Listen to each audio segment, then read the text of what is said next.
Salut à tous et bienvenue dans Je clique et je mate. Cette semaine, je vous recommande 2 mini-séries que vous allez pouvoir binger très facilement. D'abord, vous devez absolument voir Time, une série britannique en 4 épisodes sur la prison. On y suit 2 acteurs que vous connaissez sûrement. Le premier, c'est Sean Bean, que les fans de Game of Thrones connaissent sous le nom de Ned Stark, mais qui joue aussi le rôle de Boromir dans Le Seigneur des Anneaux. Ici, il joue le rôle d'un professeur de lettres, et pour une fois, ce n'est pas lui qui meurt prématurément, mais il est incarcéré pour avoir accidentellement tué quelqu'un. Have you been in prison before? No. First time for everything, eh?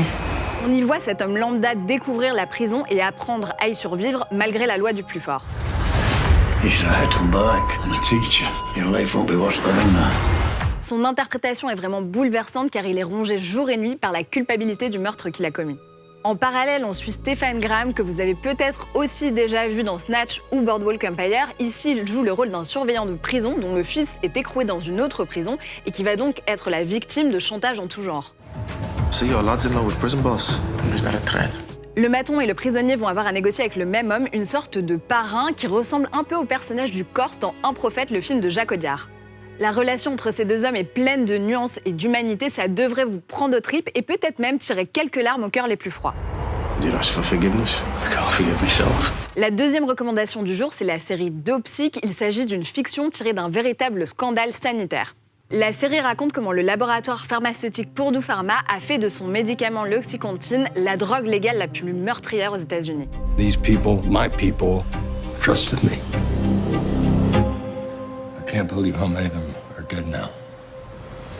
Alors que les opioïdes n'étaient jusque-là réservés qu'aux patients atteints d'un cancer, ils ont réussi à faire prescrire ce médicament pour soigner tous les maux du quotidien. Ils l'ont tout simplement vendu comme le nouveau médicament miracle en affirmant qu'il était bien moins addictif que les autres. Spoiler, c'était totalement faux.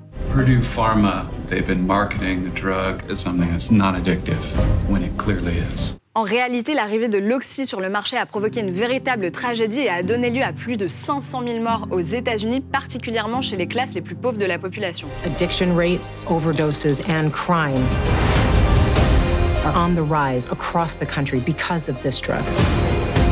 La série est co-réalisée par Barry Levinson, à qui l'on doit entre autres les grands films Rain Man et Good Morning Vietnam.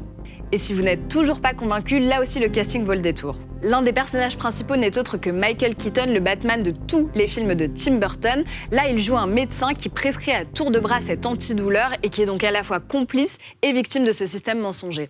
Le seul réel défaut de la série, c'est peut-être les sauts dans le temps qui nous perdent un petit peu, mais les révélations sur les méthodes de l'industrie pharmaceutique sont absolument hallucinantes. Ce sont donc 8 épisodes à ne manquer sous aucun prétexte. I think I can make this the biggest drug in the world. Les recommandations de la semaine, ce sont les séries Time sur MyCanal et Dopesick sur Disney+. C'est tout pour moi, c'était la dernière de Je clique et je mate. Merci à l'équipe qui est en régie et qui m'a aidé à préparer cette pastille. Merci à vous d'avoir bingé en ma compagnie et à bientôt.